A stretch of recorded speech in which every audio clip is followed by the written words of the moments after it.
స్నానం చేద్దామని నదిలోకి దిగిన ఏడుగురిలో ముగ్గురు గల్లంతయ్యారు. ఒకరు మృతి చెందిన విషాద ఘటన తిరుపతి గ్రామీణ మండలం వేదాంతపురం గ్రామంలో చోటు చేసుకుంది. గ్రామానికి చెందిన ప్రకాష్, బాలు, మునిచంద్ర, తేజ, కృష్ణ, విష్ణు, మునికృష్ణ అందరూ స్నేహితులు. ఇదే గ్రామానికి సమీపంలోని స్వర్ణముఖి నదిలోకి ఇటీవల కురిసిన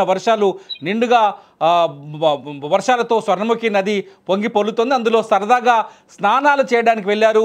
నదీ ప్రవాహాన్ని అంచనా వేయలేక అందులోకి ఈ ఏడుగురు దిగారు. ఏడుగురు గల్లంతయ్యారు. వీరిలో కృష్ణ, విష్ణు, మునికృష్ణను అక్కడ ఉన్నవారు కాపాడారు. బాలు మాత్రం నీట మునిగి ప్రాణాలు కోల్పోయాడు. సమాచారం అందుకున్న పోలీసులు, అగ్నిమాపక సిబ్బంది సంఘటనా స్థలానికి చేరుకున్నారు. గాలింపు చర్యలు చేపట్టగా బాలు మృతదేహాన్ని బయటకు తీసుకొచ్చారు. ప్రవాహానికి ప్రకాష్, మునిచంద్ర, తేజ నదిలో గల్లంతయ్యారు. వీళ్ళ కోసం అక్కడ పోలీసులు, ఎన్డీఆర్ఎఫ్ బృందాలు డ్రోన్ సహాయంతో గాలిస్తున్నాయి. ఈ ఘటన గురించి మరింత సమాచారాన్ని అందించేందుకు మా ప్రతినిధి ఉమాశంకర్ ఫోన్ లైన్లో ఉన్నారు. ఉమాశంకర్, అసలు ఏం జరిగింది? ఒక్కసారిగా ఏడుగురు వెళ్ళారు, అసలు చూసుకోలేదా వరద ప్రవాహాన్ని? ఈ ఘటన నిన్న సాయంత్రం సరిగ్గా 4 గంటల ప్రాంతంలో జరిగింది. అంటే ఇది చంద్రగిరి నియోజకవర్గం వేదాంతపురం అగ్రహారానికి చెందినటువంటి యువకులు. వీళ్ళంతా కూడా స్నేహితులు. ఎక్కడికి వెళ్ళాలన్నా కూడా ఒకటిగానే వెళ్తారు అనే విషయాలు కూడా కుటుంబ సభ్యులు చెప్తున్నారు. నిన్న సాయంత్రం వాళ్ళ కుటుంబ సభ్యులంతా కూడా ఏదో చిన్నపాటి పనులు చేసుకొని జీవనం సాగిస్తుండే వాళ్ళు. వీళ్ళు 10th ఇంటర్ చదివేటువంటి యువకులుగా తెలుస్తోంది. అయితే వీళ్ళందరూ సరిగ్గా 4 గంటల సమయంలో ఆ ఒక ప్రాంతానికి, అంటే ఊరు చివరున్నటువంటి ఒక స్వర్ణముఖి నది ప్రవహిస్తోంది ఇప్పుడు ఉధృతంగా.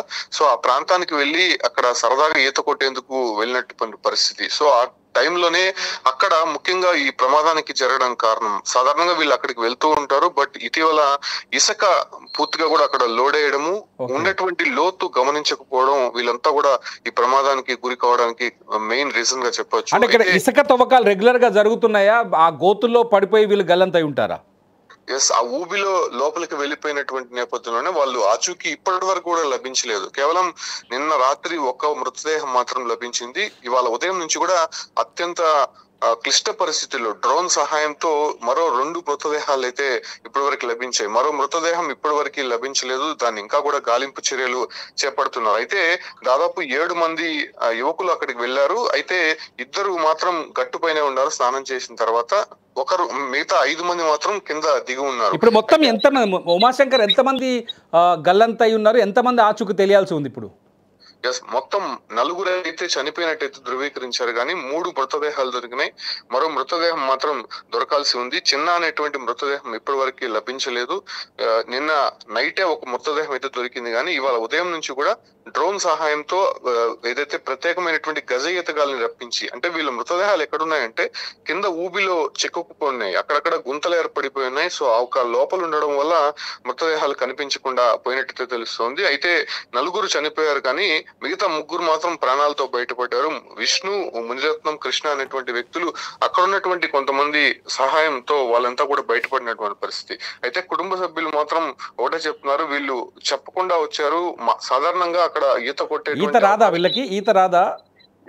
వీళ్ళంతా కూడా 10th ఇంటర్ కి సంబంధించినటువంటి యువకులే. సో దాదాపు 14-15 సంవత్సరాలకు సంబంధించినటువంటి వయసు ఉండే వాళ్ళే. అంతగా ఈత రానటువంటి పరిస్థితి. ముఖ్యంగా అక్కడ లోతు గమనించకపోవడము, సాధారణంగా అక్కడ ఈత కొడుతూ ఉంటారు, లోతు గమనించకపోవడంతోనే ఒక్కసారిగా దిగి ఆ ఊబిలో చిక్కుకుపోయి పైకి రాలేనటువంటి పరిస్థితి కనిపించింది. అది కూడా మారుమూల ప్రాంతము, ఎవరు కూడా రక్షించేటువంటి ప్రయత్నం అక్కడ చేయలేరు. ఎవరు కూడా ఆ ప్లేస్ కి చేరుకోవడం అంటే కొంత కష్టతరంగా మారేటువంటి సిచ్యువేషన్. సో ఆ ప్రాంతంలో వెళ్ళి వీళ్ళు ఈత కొట్టేందుకు వెళ్ళినటువంటి పరిస్థితిలోనే ఈ ప్రమాదం జరిగింది.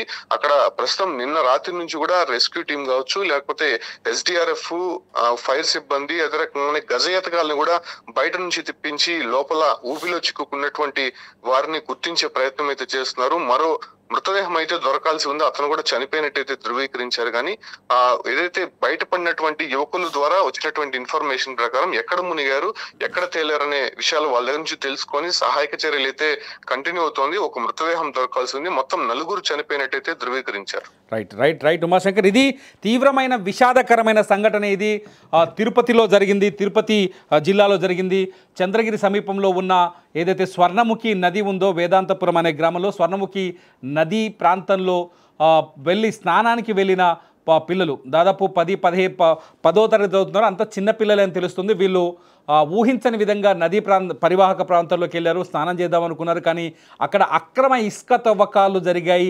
ఆ తవ్వకాలతో గోతులు ఏర్పడ్డాయి. ఆ గోతుల్లో ఇరుక్కొని పాపం ఇప్పటివరకు 4 చనిపోయినట్టుగా తెలుస్తుంది. 3 మృతదేహాలను వెలికి తీశారు, మరొక మృతదేహాన్ని వెలికి తీయాల్సింది. మొత్తం 7 స్నేహితులు, పసిపిల్లలు, గతంలో నదికి వెళ్ళిన అలవాటు కూడా ఉన్నట్టుగా తెలుస్తుంది. పోలీసులు అక్కడ ఇన్వెస్టిగేషన్ చేస్తున్న పోలీసులు ఏం చెప్తున్నారు ఒకసారి చూద్దాం. వేదాంతపురం దగ్గర స్వర్ణముఖి రివర్ దగ్గర పిల్లలు ఒక 7 మంది ఈతకని చెప్పి వచ్చారు. వాళ్ళల్లో 3 వదిలిన్నారు, ఒక 4 కొట్టుకుపోయినట్టుగా తెలిసింది. దాని గురించి పోలీసులు, ఫైర్ వాళ్ళు, ఎస్డీఆర్ఎఫ్ వాళ్ళు టీమ్స్ సెర్చ్ చేస్తున్నారు. ఒక పిల్లోడు దొరికాడు, ఇంకా మిగతా వాళ్ళ గురించి సెర్చ్ చేస్తున్నారు. ఇప్పుడు 4 ఇది జరిగింది. Set parties operation. ఇది పరిస్థితి. ఎప్పుడైనా ఒకటి ఏంటంటే పిల్లల్ని చెరువు దగ్గరకో లేకపోతే నదీ పరివాహక ప్రాంతాల్లో నివాసం ఉండేవాళ్ళు నదుల దగ్గరకు పంపే ముందు ఆ పిల్లలకి ఈత వచ్చా లేదా తెలుసుకోండి. మీ పిల్లలు ఎక్కడ తిరుగుతున్నారో తల్లిదండ్రులు కనిపెట్టుకోవాల్సిన అవసరం ఉంది. ఈ పిల్లలు కూడా ఇక్కడ ఓవర్ కాన్ఫిడెన్స్తో నదిలోకి దిగినట్టుగా కనిపిస్తోంది. ఇప్పుడు ఏకంగా ఊహించని విషాదానికి కారణమయ్యారు. వాళ్ళ కుటుంబాల్లో తీరని దుఃఖాన్ని మిగిల్చి వెళ్ళిపోయారు. నిజంగా వీళ్ళు కనుక ఆ నది దగ్గరికి వెళ్ళే ముందు కనీసం అసలు పారుతున్న నదిలో ఈత కొట్టడం ఏంటి? ఎక్కువ మందికి నేను చెప్పాలనుకుంటాను. ఎందుకంటే చాలాసార్లు ఈత కోసం వెళ్ళి సముద్రం ఒడ్డుకి వెళ్తారు, చచ్చిపోతారు.